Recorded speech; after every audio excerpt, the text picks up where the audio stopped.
Welcome to the very first On the Porch with Munchies and Murder. Today we're going to be talking about the Alabama DHR system, how corrupt they are, and exactly what your rights are as a parent.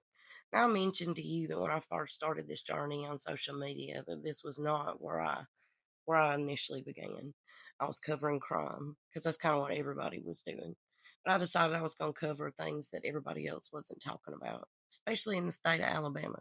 And when I tell y'all I was naive about the Alabama DHR system, I mean, I was like a 5-year old trying to do brain surgery. That first case I came across was in Dale County, Alabama. It involved a woman named Brandy Morrow. Now, Brandy Morrow was doing the drug test and the paternity test for Dale County DHR. And a lot of families were going in saying they weren't worried about anything, that they'd never done drugs in their lives. Fathers saying that they knew the child belonged to them, that it was just a technicality. And then the test would come back and it would be positive for drugs. Or it would say the child didn't belong to them and their children would be ripped out of their homes. Now, these families kept telling these DHR workers that the tests were wrong, but they wouldn't listen to them. Finally, a family sued Brandy Mara over their A&J labs, and it came out that Brandy Mara owed all the labs that she was supposed to be sending those specimens off to money. She couldn't afford to pay them. So whenever somebody would come in, you go in there and you drop your little specimen off and they send it off to get tested. Every time Alabama DHR was sending somebody to A&J Labs in Dale County to get those little tests done, Brandy Morrow was lying. Well, Brandy Morrow wound up being charged criminally for that. She pled guilty to 14 counts of perjury. Now, Brandy Morrow begged them not to put her in prison. She told them that she had a child, that it was just a mistake. But it wasn't a mistake. It was intentionally done. Brandy Morrow wound up getting 15 years in prison for this. After it was done, I thought, well, surely Alabama DHR is going to go through every one of those case files, figure out how many people Brandy Mara touched, how many families she destroyed, but they didn't. When Alabama DHR was asked how many cases Brandy Mara likely touched, they said thousands. And when those families got lawyers and tried to sue Alabama DHR for destroying their families, DHR immediately cited immunity. Then y'all know I'm a ask questions kind of person, right? Especially if you've been following me for a while. So I start digging and I'm thinking, is this an anomaly? Is this something that happens all the time? Do they really just not care about families? So I start digging. Let me tell you, I was naive. That band aid was ripped off real quick. I found story after story after story of children that were in Alabama's custody, that were in the custody of Alabama DHR, that shouldn't have been there, that were put into abusive homes, that were repeatedly assaulted and abused. Alabama DHR didn't do anything about it. I landed on another case in Florence, Alabama. That's in Lee County. Janice and Daniel Spurgeon, a couple that were foster parents. They'd been getting kids from the Lee County DHR foster system for years, starting all the way back in 2008. They were getting teens. Those teens were being abused. They were being trafficked. They were being sexually abused. They were being physically abused. Those kids were telling their caseworkers what was going on. They didn't believe them, and they didn't move them. That went on until 2017 when the Spurgeons finally moved to Florida. Two of the girls that were being trafficked, that were foster children from the state of Alabama, got away from them. They told Florida authorities what were going on. Florida authorities arrested Janice and Daniel Spurgeon. They were sent back to the state of Alabama to stand trial. Now, Daniel Spurgeon wound up getting life in prison for his part in it, but Janice walked away with 1 year in prison. When those kids tried to sue Alabama DHR, the same Alabama DHR that had placed them in the home where they were being abused, the same Alabama DHR whose caseworkers were told by those children over and over again that they were being abused, they didn't do anything about it, cited immunity once again.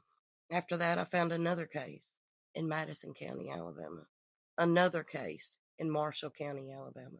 Another case in Blount County, Alabama. Those foster parents are getting ready to take a plea deal right now. And this is still happening today.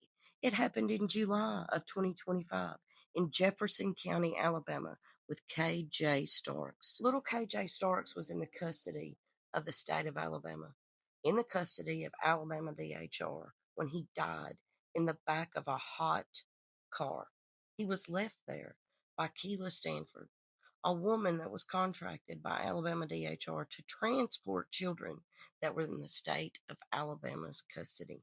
Little KJ was left in the back of Keela Stanford's car for 5 hours.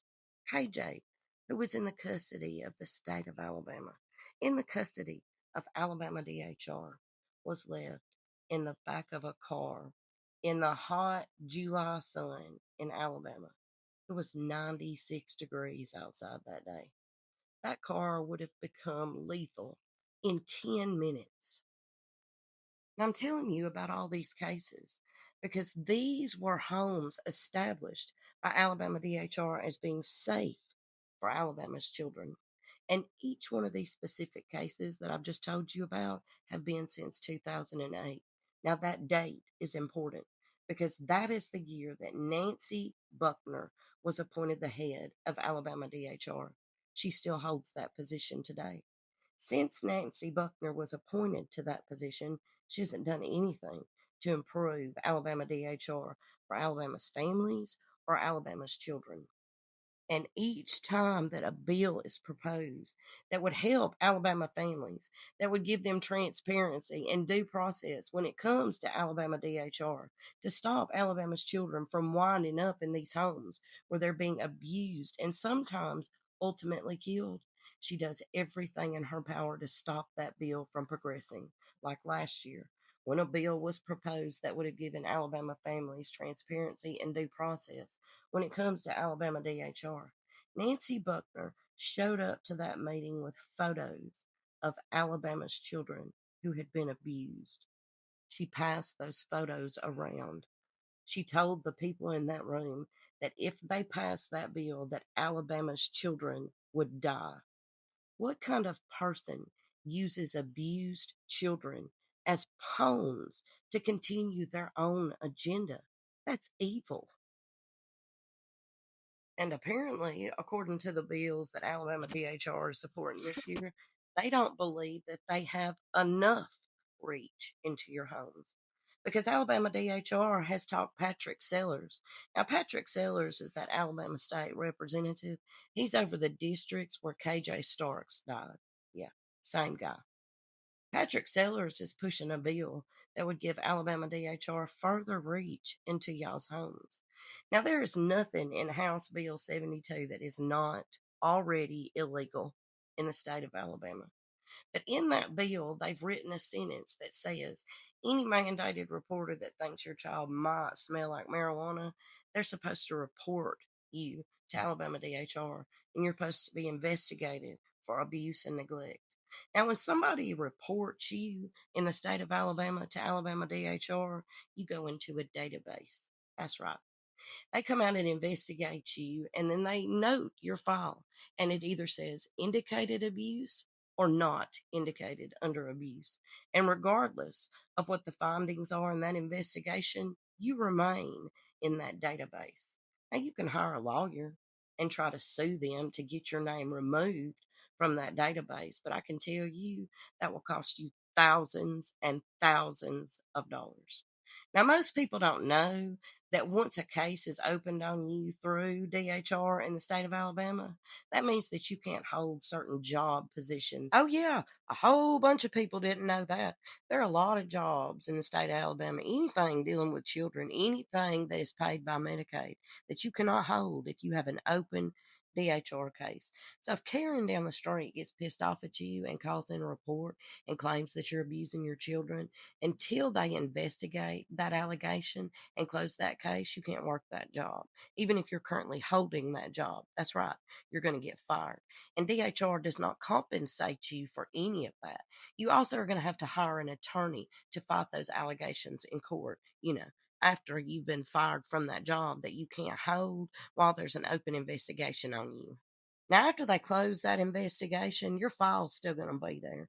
And next to abuse, it's either going to say indicated or not indicated, but that file remains. And it goes in a database where it lives for 5 years. And that database is a real interesting place because I spoke to a woman who actually called in a legitimate allegation about a mother. And that woman's name, the woman who made the allegations, wound up in the same database as the woman that was abusing her children. And she found that out when she applied for a job. And they pulled her background check, and it indicated that she was in a DHR database. Now, that woman had never had a case opened on her. She had never had any allegations made whatsoever towards her. But yet, that woman's name was still in that database. Now, since I started doing this and started talking to victims, I've met so many of you that have shared your stories with me. And every single time one of you shares your story with me, I look into it. I haven't found a single person that's not telling the truth about what happened in their cases. Here recently, I went to Montgomery to an Alabama DHR public meeting, and I met a bunch of other parents. People who'd had children ripped out of their homes because Alabama DHR figured they knew exactly what was best. Some of those children had been ripped out of homes after reports had been filed by school systems. Some of those children had been removed after reports were filed by disgruntled ex spouses. All of it was pretty much the same story, family after family, some of them talking about generational damage that had been done by Alabama DHR. And DHR, in every case, cites immunity. So let's talk about all the different ways that Alabama DHR can get their hands on your children. First of all, like I said, somebody can call and make a report that you're abusing your children. They can remove your children out of your home for up to 72 hours without a court order. I want to go ahead and throw this in here. I am not in any way saying that people who actually legitimately abuse their children should not lose their rights. I'm not talking about those people. I'm talking about people who've chosen to live a lifestyle that Alabama DHR may not agree with.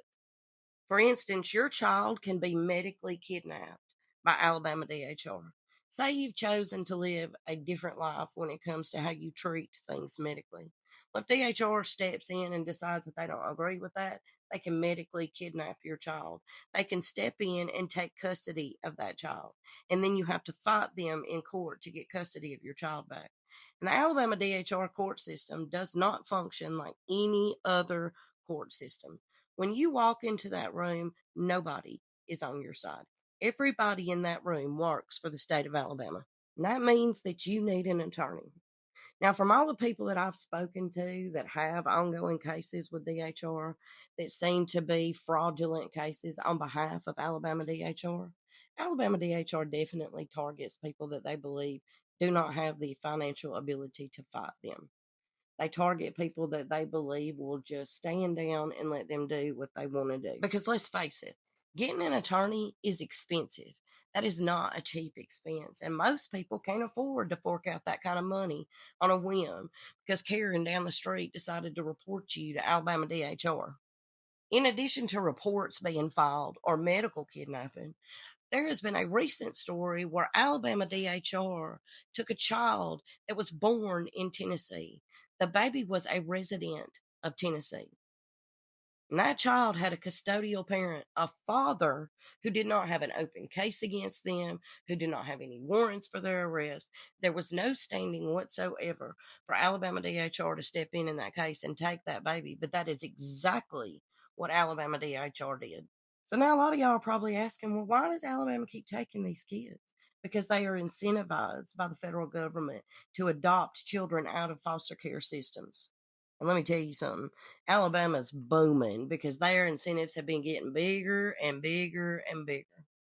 See, the federal government sets a baseline for how many children should be adopted outside of the foster care systems in each state.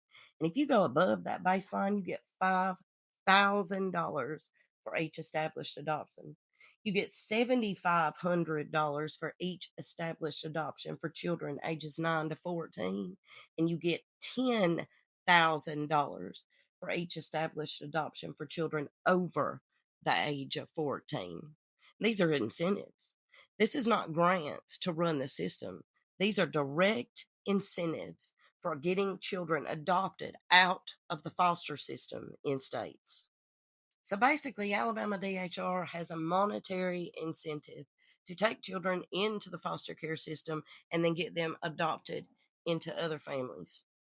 So the question is, what do you do if Alabama DHR shows up at your home? I've asked professionals that, and I'm going to tell you what to do. A lot of people say, well, just shut the door and don't talk to them. You can't do that. If you do that, Alabama DHR is going to come back with a court order and they're going to come in your home and they're going to take your children for at least 72 hours. So if Alabama DHR shows up at your home, you're going to have to open the door.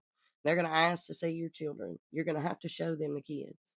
You don't have to let them in your home. You don't have to talk to them, at least not at that exact moment. But you are going to have to talk to them.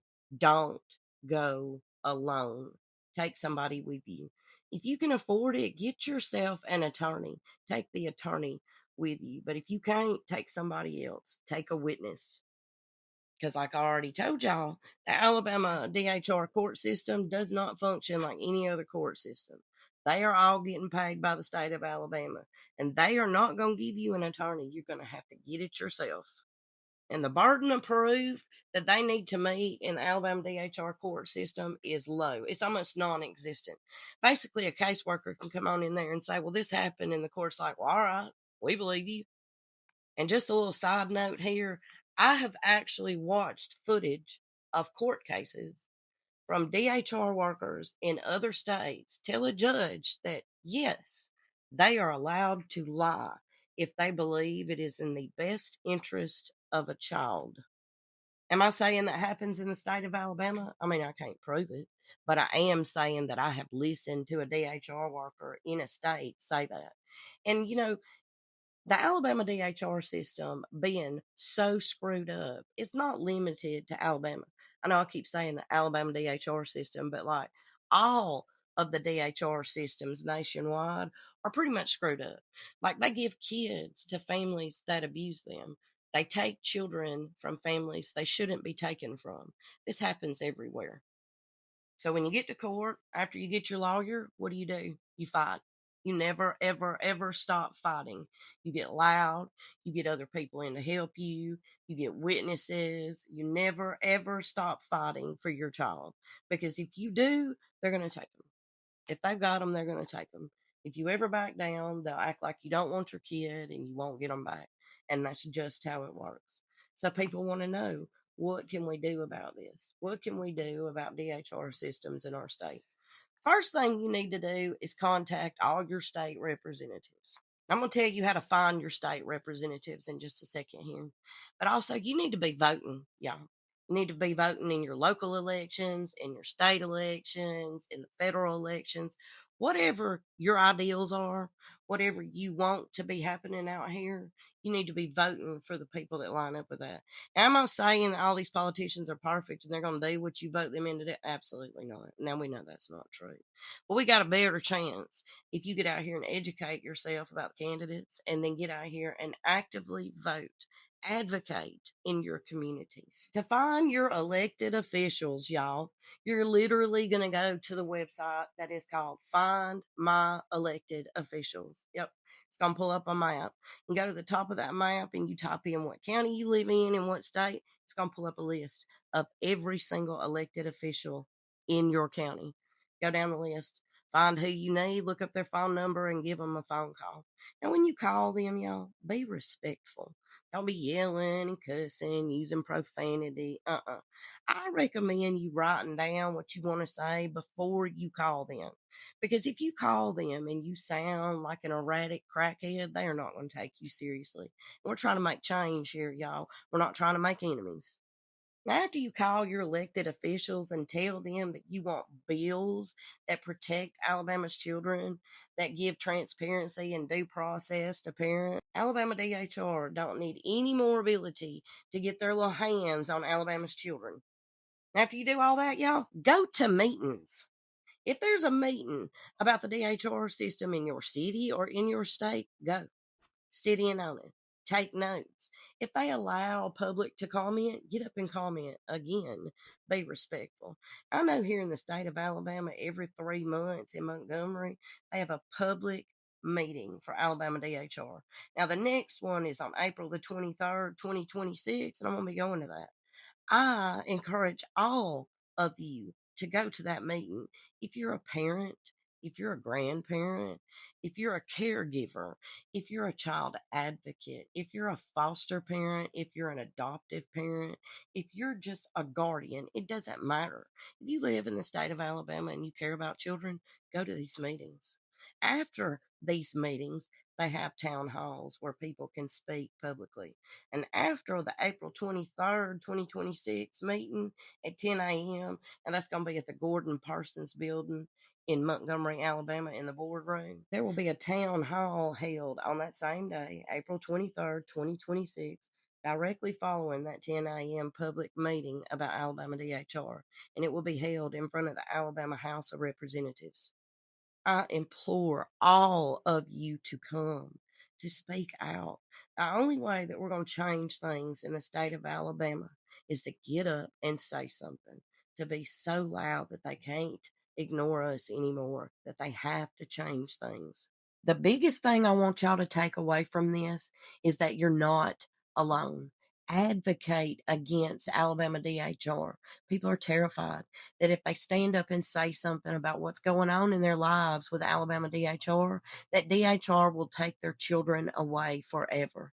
The more of us that stand up and speak out, the more people that will follow, and they can't keep us quiet forever. I wasn't always loud, y'all.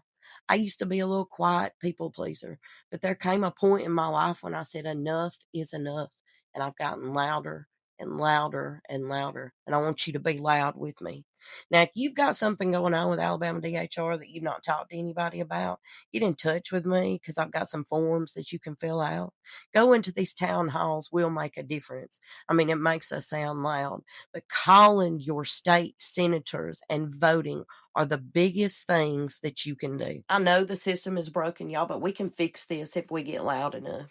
I want to thank every single one of y'all for hanging out with me today for the very first On the Porch with Munchies and Murder podcast. You're going to have to excuse the way I sound. I'm getting over being sick, but I promised y'all I would get a podcast out in the first part of February, so that's exactly what I'm doing. I'm going to keep diving deep on everything in the state of Alabama. And if you got something going on in your life that you want me to talk about, you know how to get in touch with me. You can reach me at munchiesandmurder@yahoo.com. You can message me on TikTok. You can message me on Facebook. You can message me on Instagram. I'm going to get on out of here. I hope y'all have a good week, and I'm going to see you back right here next Sunday for On the Porch with Munchies and Murder.